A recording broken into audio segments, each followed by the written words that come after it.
Muy buenos días, ¿cómo están? No, en serio, ¿cómo están? Ahora no quiero que me respondas, quiero preguntarte verdaderamente cómo estás. Porque yo creo que todos respondieron automáticamente, estamos bien, ¿verdad? Como decía este hermanito allá, bendecido y en victoria. Oye, esto me espantaba. Y no quiero que me malinterpreten. Por supuesto que todos queremos vivir de esa manera.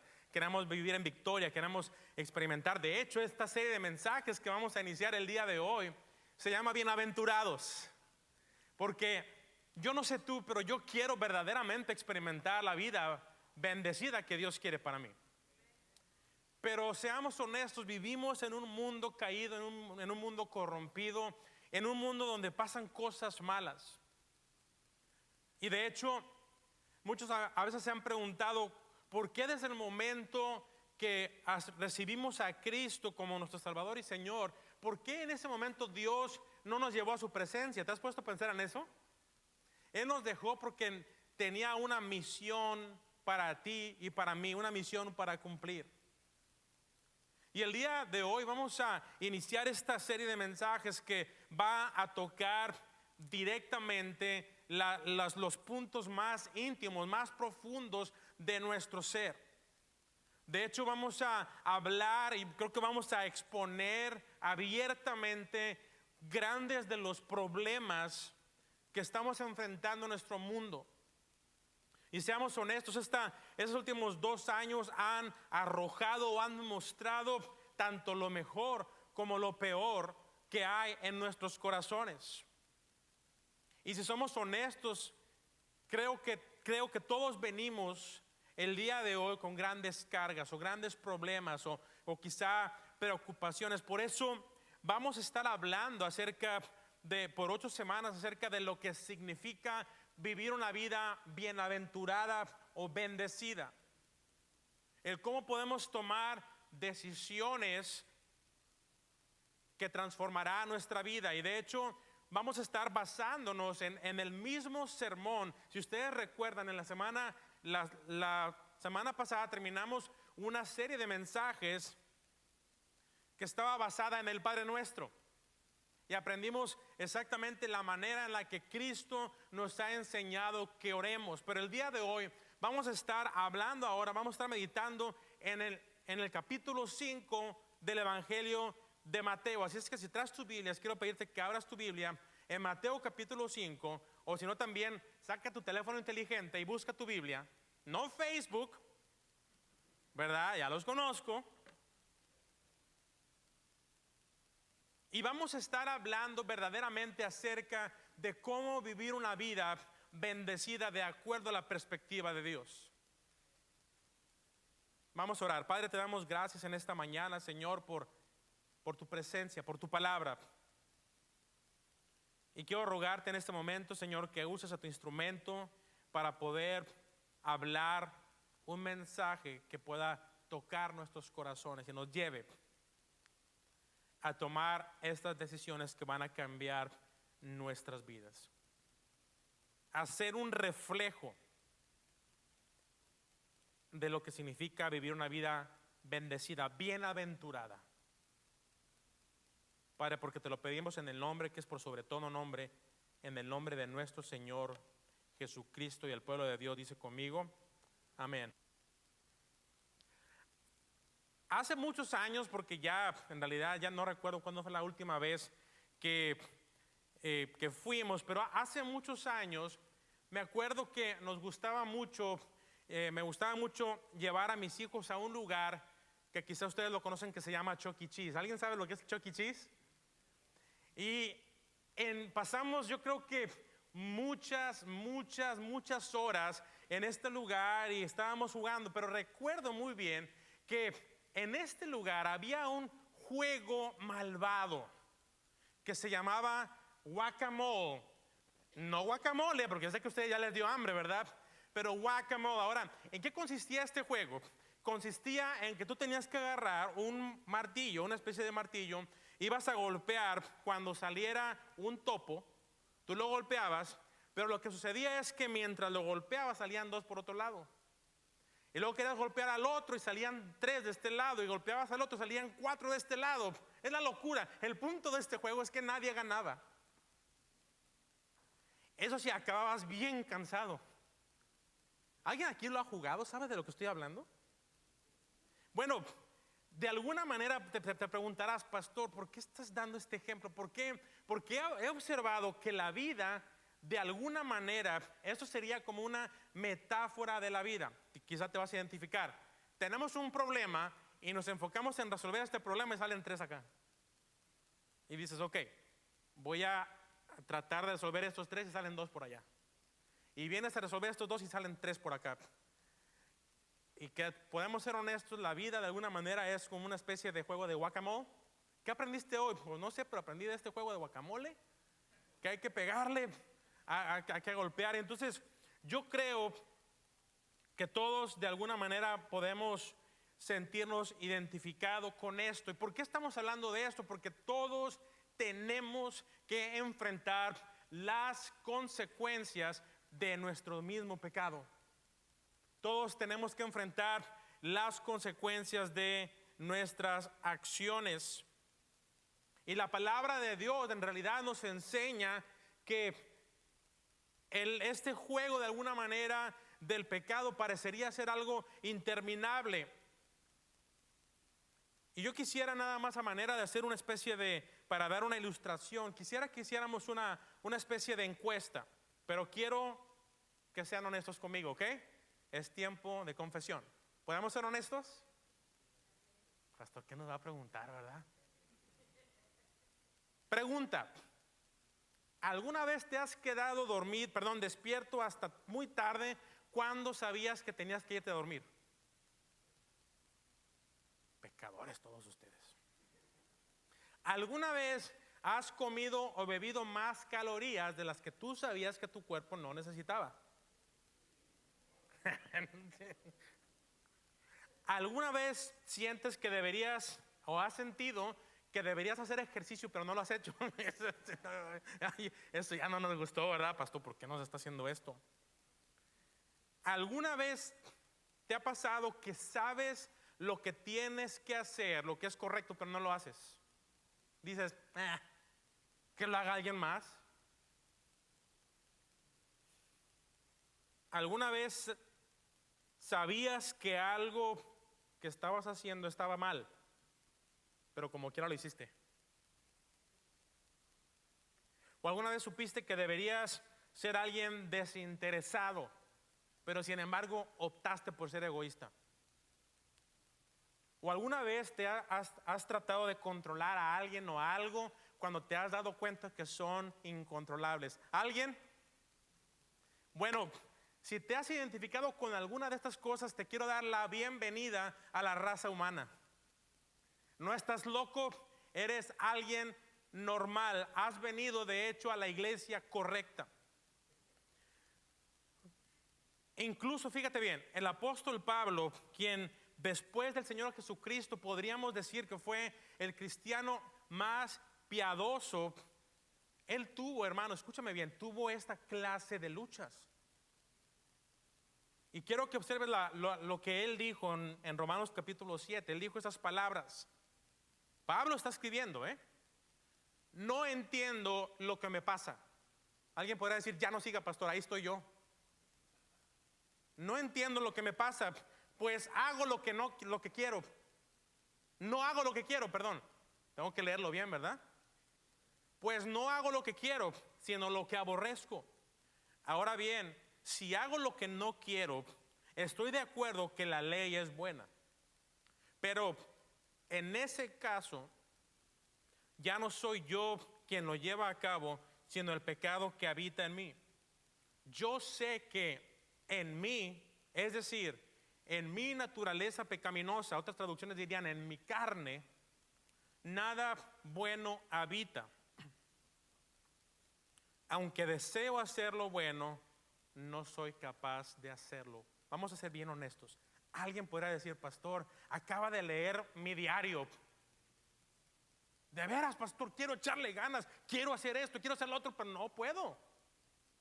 Lo he intentado Por esta razón, para muchos teólogos, este pasaje ha traído todo tipo de problemas, o han tratado de justificar diciendo que en realidad Pablo estaba hablando de un tiempo cuando él no era creyente antes de ser un seguidor de Jesucristo, pero no, están equivocados. ¿Sabes por qué? Porque él está describiendo, está en casi a la mitad de su carta, y lo interesante es que él está usando el tiempo presente del indicativo. ¿Qué quiere decir esto? Que él estaba en ese momento sufriendo eso.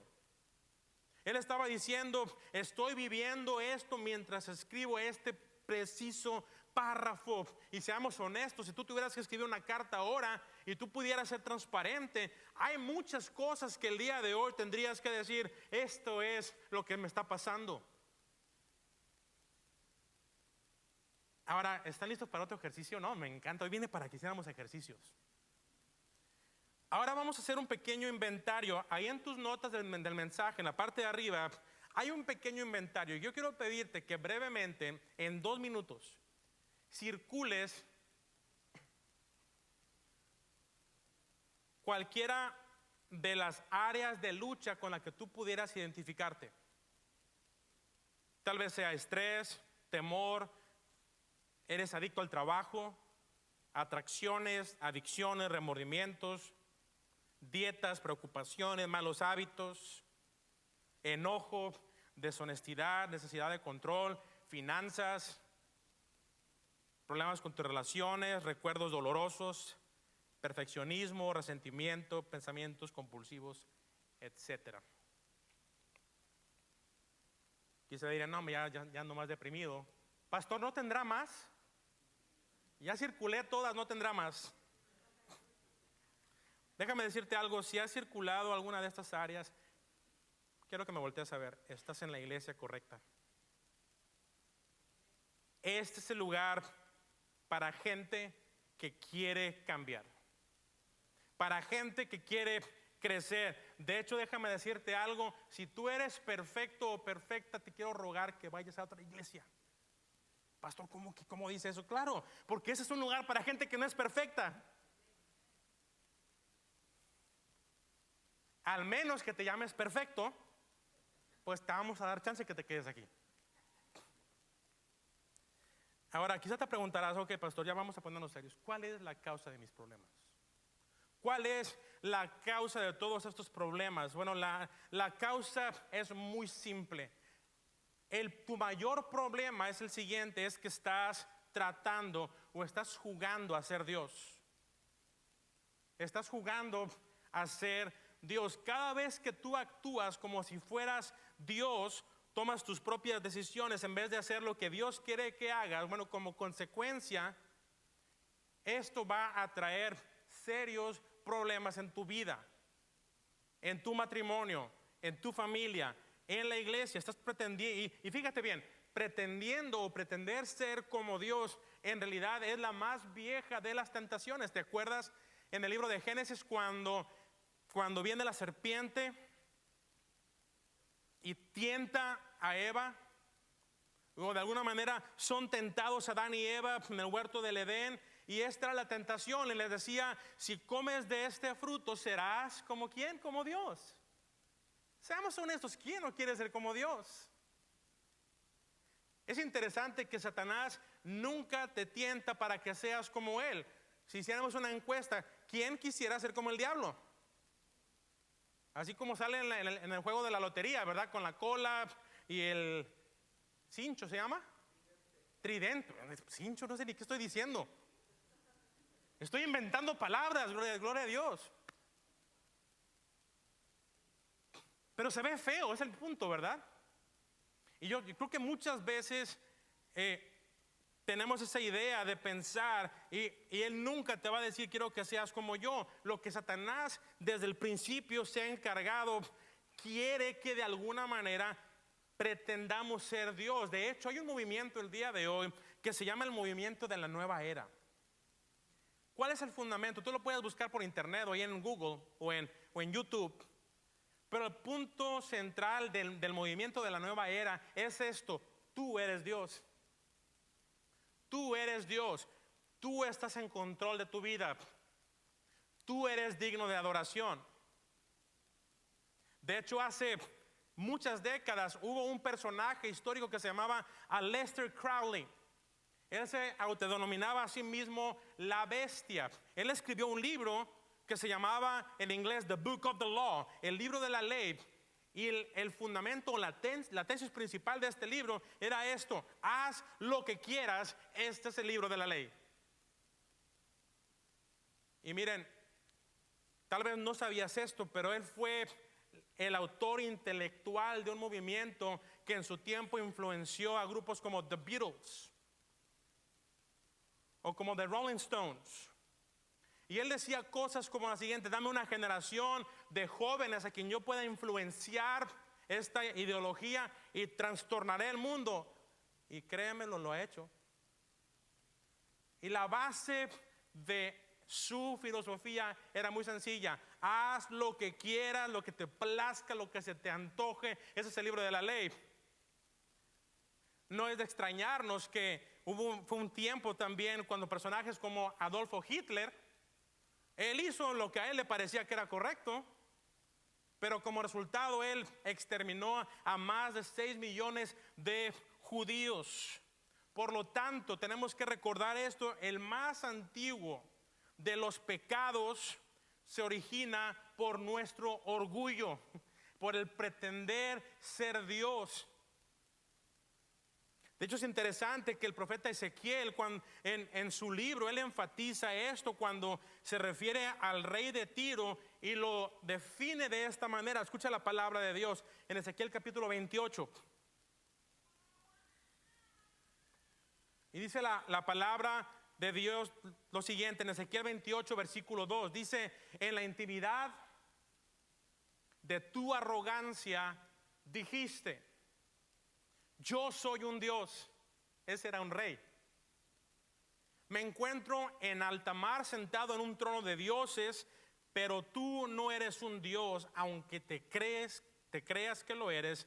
Tú eres un simple mortal. Y hermano, quiero decirte algo: si quizás has estado coqueteando con la idea de que a lo mejor eres la última Coca-Cola en el desierto, que tú eres lo más maravilloso de toda la creación, aquí estoy para recordarte algo: ni tú ni yo somos Dios.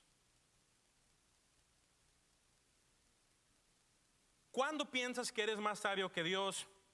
Cuando Dios te dice que hagas algo y no lo haces. Quizá podrías decir: sé que Dios me ha dicho que haga esto, que no haga esto, perdón, pero lo haré de todos modos. Sé que no debo vivir en unión libre con alguien, pero como quiera, yo quiero vivir de esta manera. Sé que Dios me ha dicho que no debo hacer esto, pero como quiera, lo sigo haciendo. Sé que Dios dice que dice no al sexo fuera del matrimonio, pero haré lo que quiero. Sé que Dios dice que debo ser un fiel mayordomo con los recursos que Él me ha dado, pero no siento el deseo de hacerlo. Estás diciendo de alguna manera lo siguiente: realmente sé más que Dios. Realmente sé más que Dios acerca de lo que me hace feliz en la vida. Y esta es la raíz de todos tus problemas. En otras palabras, estás diciendo esto: yo sé más que Dios. Por eso el libro de Proverbios nos recuerda estas palabras. Proverbios 29, 23 dice: el altivo, en otras palabras, el orgulloso será humillado. Pero léelo conmigo: pero el humilde será exaltado. Hermano, deja de tratar de exaltarte a ti mismo. En las redes sociales vemos constantemente gente que está con esa hambre de reconocimiento, de ser exaltado, ¿verdad? De decir: mírenme a mí. ¿Qué pasaría si cambiáramos esto y nos humillamos y dejamos que sea Dios el que nos exalte? Gloria a Dios. Piensa en eso. ¿Te has dado cuenta de cuál ha sido el común denominador de todas las malas relaciones que has tenido? Piensa en esto. El común denominador de todas y cada una de tus relaciones eres tú. Eres tú. Es obvio, todas las otras personas son diferentes, pero tú eres el común denominador. Estaba como el tío aquel que decía, le hicieron una broma, le habían puesto queso en su nariz. Y se despierta y dice, oye, esto apesta, aquí en la cocina apesta. Y luego va a la sala y dice, aquí también apesta. Y va para el patio y dice, también aquí apesta. Pues todo el mundo apesta. El problema estaba en él. Era él el que estaba con ese olor. Así es que probablemente, hermano, tienes que, todo parte de reconocer esto. Tu peor enemigo, ¿sabes quién es? Es el que ves cuando te levantas en el espejo en la mañana, todo despeinado, despeinada. El que estás viendo en la mañana, ese es el mayor problema, tu mayor enemigo. Pastor, no me está animando, ¿verdad? Tú eres la causa de la mayoría de tus problemas. Ahora, aquí está, esas son las malas noticias. Ahora, ¿cómo puedo curar esto, pastor? La cura es lo que vamos a considerar durante las siguientes 8 semanas. Como ya lo mencioné, vamos a estar estudiando juntos lo que ha sido considerado como el sermón del monte, particularmente las bienaventuranzas. Y Jesús comienza este sermón diciendo, voy a enseñarles 8 maneras para hallar la verdadera felicidad. En otras palabras, Jesús dijo, si haces esto, vas a ser verdaderamente feliz. No lo que el mundo enseña, sino lo que yo digo. Y son 8 declaraciones las cuales llamamos las bienaventuranzas. Y él comienza diciendo, quiero decirles cómo tener una vida bienaventurada. Por eso el título de esta serie se llama Bienaventurados. Pastor, ¿qué significa ser bienaventurado? Bueno, gracias por preguntar. Porque fíjate, la palabra bienaventurado es la traducción de la palabra griega para Macario. ¿Qué aprendiste hoy? No sé, pero una palabra bien bonita que se llama Macario, que significa, de alguna manera es una forma poética del verbo macar, que significa feliz. Eso es todo lo que quiere decir. Ser bienaventurado es ser alguien feliz, ser alguien gozoso. Es el poder disfrutar de una felicidad suprema. Aquí está el problema. El mundo está buscando la felicidad a través de los medios o en los lugares incorrectos. Así que Jesús comienza el sermón del monte diciendo, quiero hablarles acerca de 8 maneras de ser feliz. Y la primera bienaventuranza es la primera decisión sanadora, la primera decisión que va a transformar tu vida, que te va a permitir abandonar tus malos hábitos y sanar tus heridas y tus complejos que estás enfrentando el día de hoy. Y voy a comenzar en Mateo capítulo 5, versículo 3. Y dice la palabra de Dios lo siguiente, bienaventurados, léelo conmigo, los pobres en espíritu, porque de ellos es el reino de los cielos. Me encanta cómo la Nueva Traducción Viviente lo dice de esta manera, Dios bendice a los que son pobres en espíritu, escucha, y se dan cuenta de la necesidad que tienen de Él, porque el reino de Dios les pertenece. Lo que está diciendo es que nadie entrará al cielo lleno de orgullo. Es lo que está diciendo Jesús. Todo es por la gracia, no por obras. ¿Para qué? Para que nadie se gloríe. Y tal vez nos preguntaremos, pastor, ¿qué significa ser pobre en espíritu? Eso es lo que quiero que estudiemos el día de hoy. Jesús dijo, bienaventurados, felices los pobres en espíritu. Y quiero que subrayes ahí en tu Biblia lo siguiente, esta frase, en espíritu. ¿Por qué? Porque hay gente que dice, ok, entonces quiere decir que tengo que vivir quebrado, ¿verdad? Tengo que ser pobre. Y entendemos que hay una gran necesidad en diferentes partes del mundo acerca de la pobreza física. Y la iglesia ha sido establecida para ver por aquellos en necesidad. Pero aquí Jesús no está hablando de la pobreza física o material. De lo que Él está hablando es de la pobreza espiritual, de poder reconocer de una vez y para siempre tu pecado, tu condición en la que te encuentras, tu incapacidad de salvarte a ti mismo y que eres dejado a tu propia aventura, eres un caso perdido, como algunos dirían. A mí por eso me gusta mucho una traducción que dice lo siguiente: felices aquellos que reconocen que están espiritualmente incapacitados. Y de eso estamos hablando, de nuestra incapacidad espiritual. Y la primera decisión que va a transformar tu vida describe perfectamente a una persona que reconoce su pobreza espiritual. Y esa es la primera decisión que tenemos que tomar, es lo que hemos denominado la decisión de la realidad. Pastor, ¿de qué está hablando? La decisión de la realidad. Estoy hablando de que te das cuenta de que no eres Dios. Aleluya. Tú no eres Dios y admites que necesitas ayuda.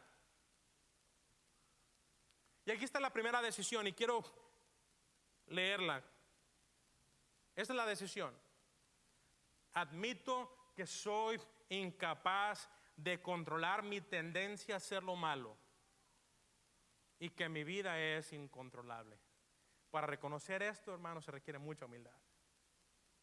Admito que soy incapaz de controlar mi tendencia a hacer lo malo y que mi vida es incontrolable. Esto, hermano, esto es ser pobre en espíritu. Dios dice que si desarrollas la actitud de considerarte incapaz, Dios dice, yo puedo bendecir tu vida.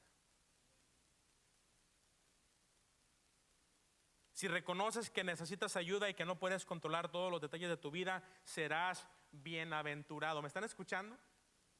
Aquí está la clave para la felicidad. El reconocer que eres incapaz de controlar tu vida, tus circunstancias, que tú necesitas a Dios en tu vida. Por eso Jesús dijo, a ellos les pertenece el cielo. De ellos es el reino de los cielos, de los que reconocen su incapacidad de cambiar. Ahora, ¿cómo es que desarrollas esa pobreza espiritual de la que Jesús estaba hablando? ¿Cómo desarrollas pobreza espiritual en tu vida? Bueno, la Biblia nos enseña que hay tres maneras. Y veamos la primera. Número 1, para desarrollar la pobreza espiritual, debes humillarte y admitir que necesitas ayuda. Debes humillarte y admitir que necesitas ayuda. Tienes que enfrentar la verdad acerca de ti mismo. Tienes que, de una vez y para siempre, tienes que dejar de vivir en la negación. Por eso llamamos la decisión de la realidad. De hecho, Jesucristo dijo que la verdad nos haría ¿qué? Libres. Y tienes que abrazar la verdad y tienes que reconocer que todo parte de este punto. De modo que tengo que enfrentar la realidad acerca de mi persona. Y yo creo que he sido hasta ahora bien honesto con ustedes acerca de mis luchas. Pero yo te he motivado para que también seas honesto acerca de tus luchas.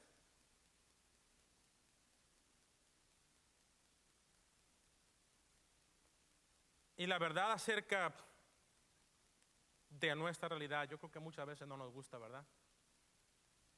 No nos gusta reconocer en dónde estamos equivocados. Tú no puedes aceptar la verdad, no te gusta la verdad acerca de ti, te encanta la verdad acerca de los demás, ¿verdad? A mí me encanta ver, no, este hermano estaba, no, de veras, terrible lo que está haciendo la hermanita.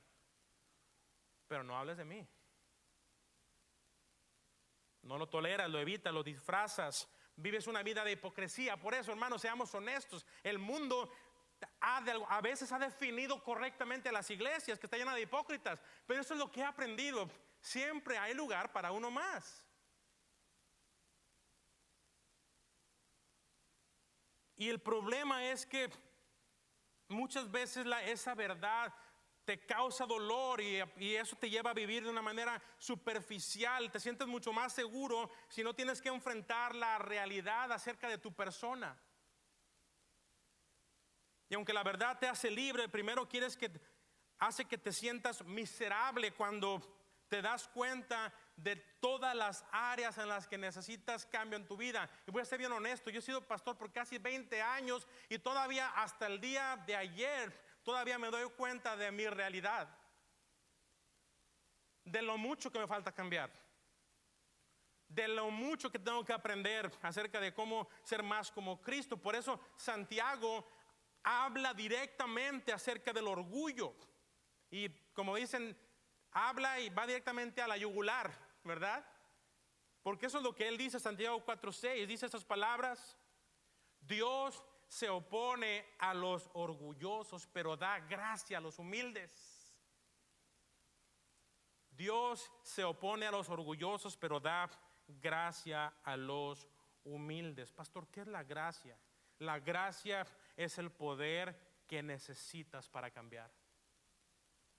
Es lo que tú no lo mereces.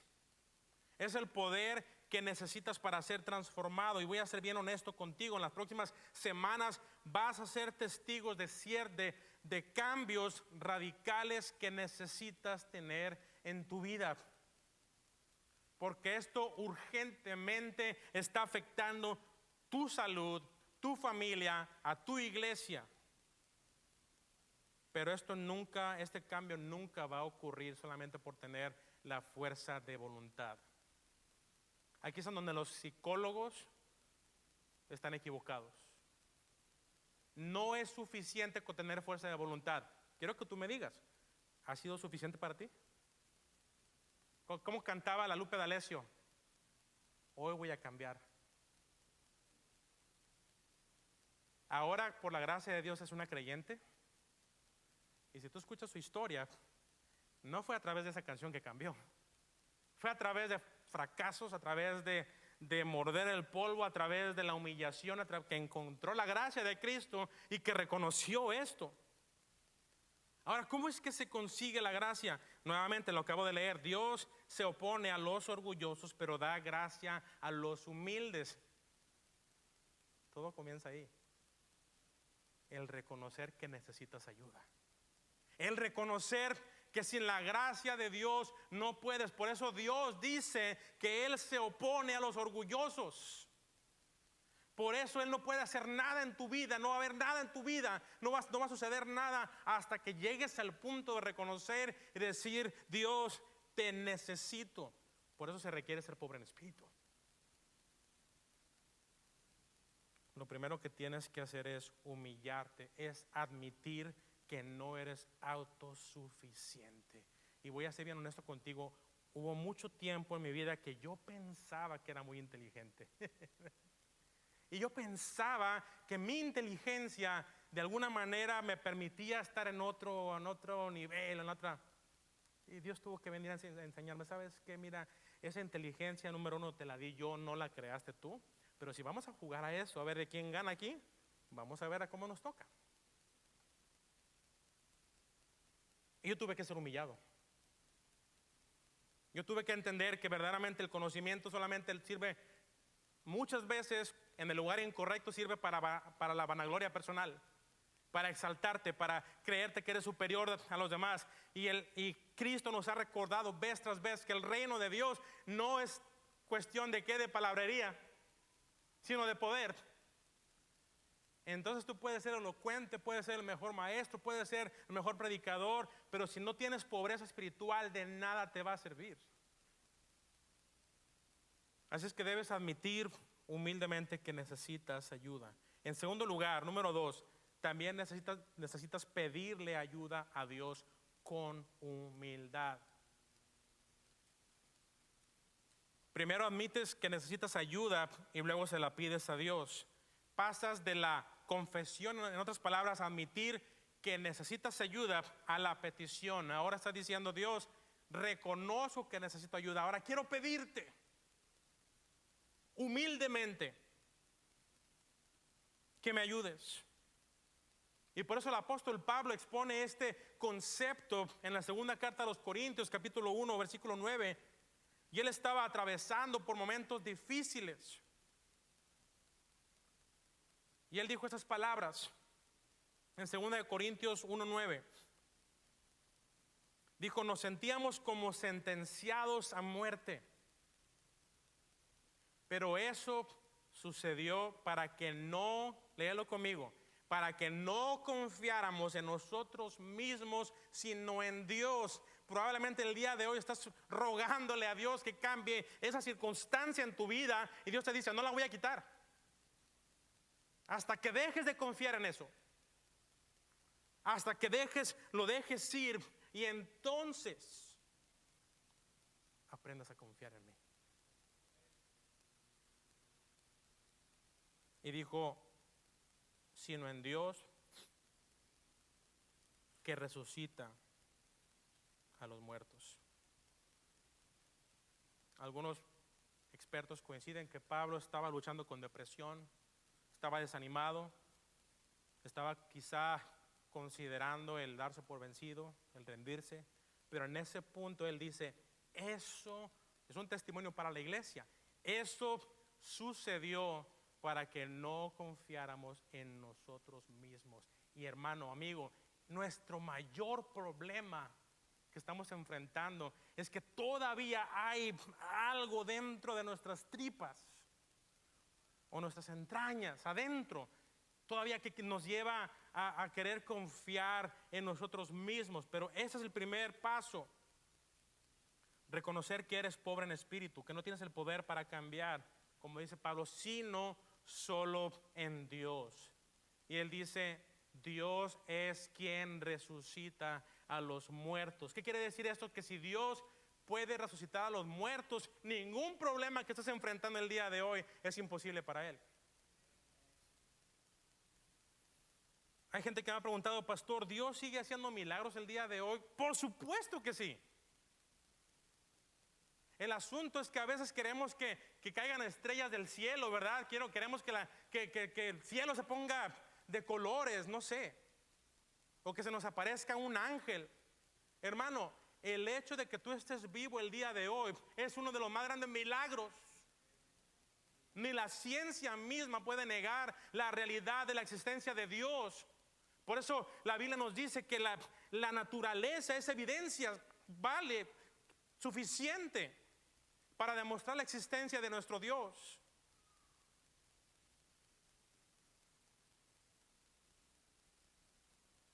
Y esto tienes que escribirlo ahí, porque esto te lo voy a dar gratis, ¿ok? Va a ser gratis para ti el día de hoy. Dios es especialista en transformar crucifixiones en resurrecciones. ¡Pum! Nuestro Dios es especialista en transformar crucifixiones en resurrecciones. Así es que pide la ayuda a Dios en este día. Pero esto, hermanos, va a requerir una rendición total. A veces cometemos el error de pensar, bueno, yo voy a rendirle a Dios solamente el área 1, 2 y 3 de mi vida, pero no 4 y 5. No. No trabaja esto así. Tienes que rendirte por completo.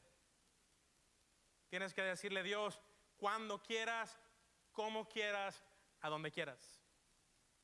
Es una rendición completa. Señor, lo pongo todo en tus manos. Y número 3. Ya reconociste que necesitas ayuda. Le pides ayuda a Dios con humildad. En tercer lugar, debes aceptar con la misma actitud. Debes aceptar humildemente la ayuda de otros. Por medio de este tercer requisito, Dios nos demuestra que nos ha creado de una manera tal que nos necesitamos unos a otros. Y voy a ser bien directo contigo. ¿Sabes cuál es el problema que debes resolver en tu vida? Tal vez es la tentación, o es un vicio que te está afectando a ti, tu salud y tu familia, o es el temor o la preocupación, la ansiedad, la soledad, sea lo que sea que esté arruinando tu vida, perdón. Nunca serás libre de eso por ti mismo. Me parte el corazón ver a gente que están tratando de enfrentar sus problemas solos.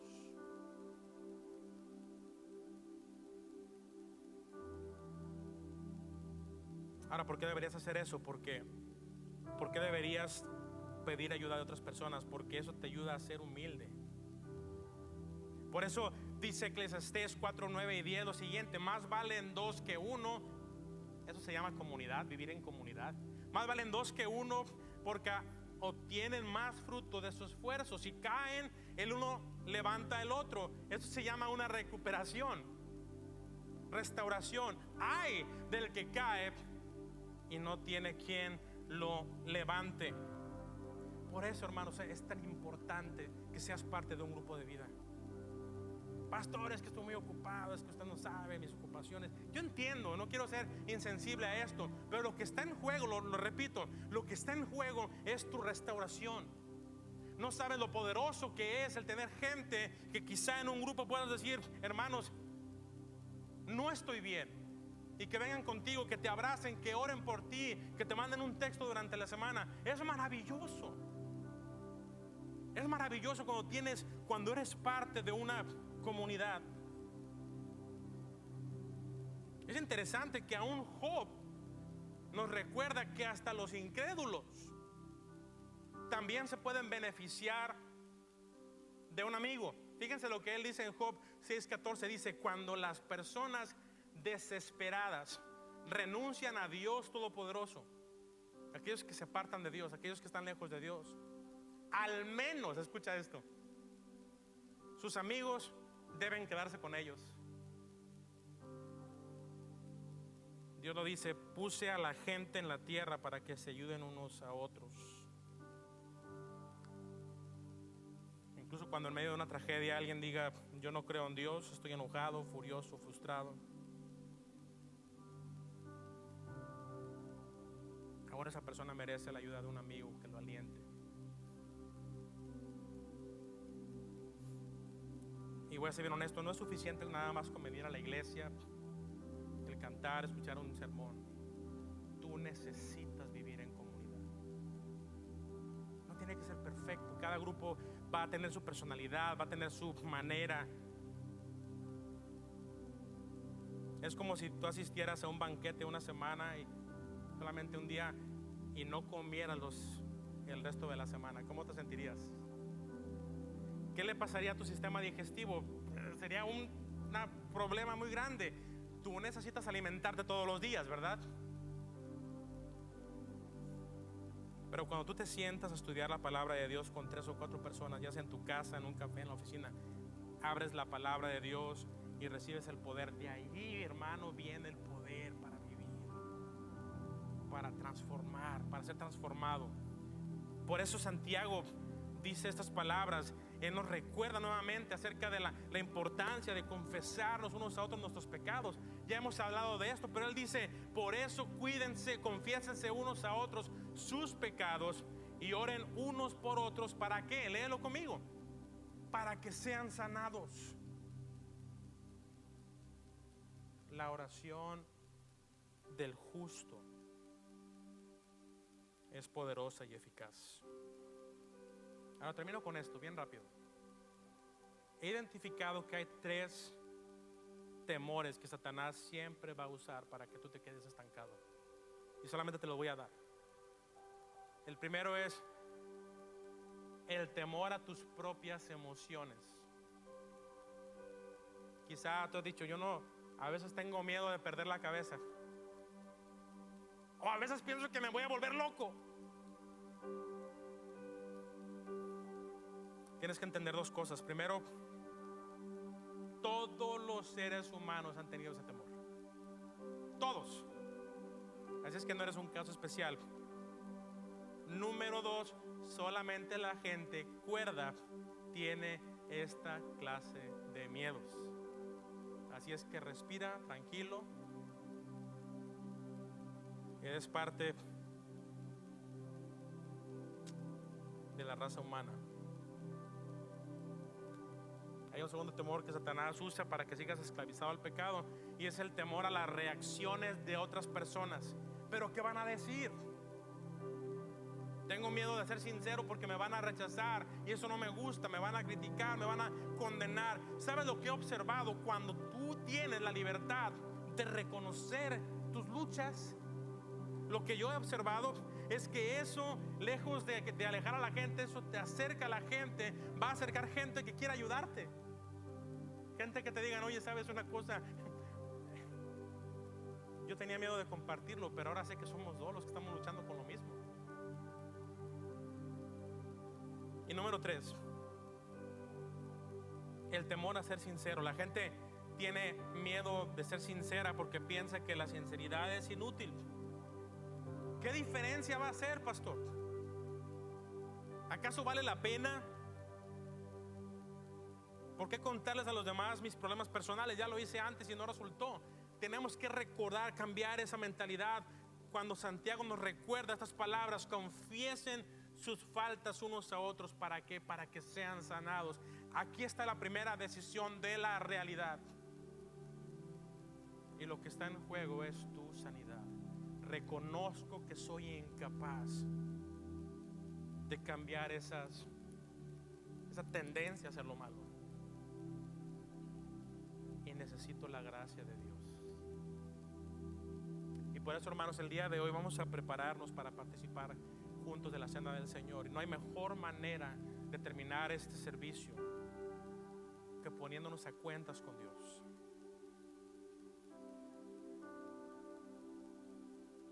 Que recordar las palabras del apóstol Pablo cuando dijo la verdad, como éramos incapaces de salvarnos en el tiempo señalado, Cristo murió por nosotros. Ahí está la clave para la verdadera felicidad, la clave para la verdadera libertad. Yo quiero preguntarte algo antes de participar de la cena del Señor. ¿Qué parte de tu vida necesita sanidad el día de hoy? ¿Qué necesitas cambiar? Hola a todos, nos da mucha alegría que nos ha invitado a estar en su hogar hoy y los esperemos verlos en persona la próxima semana. Y para que ustedes estén al tanto por todo lo que sucede en nuestra iglesia, por favor visite @gethsemane.org y los veremos a la próxima.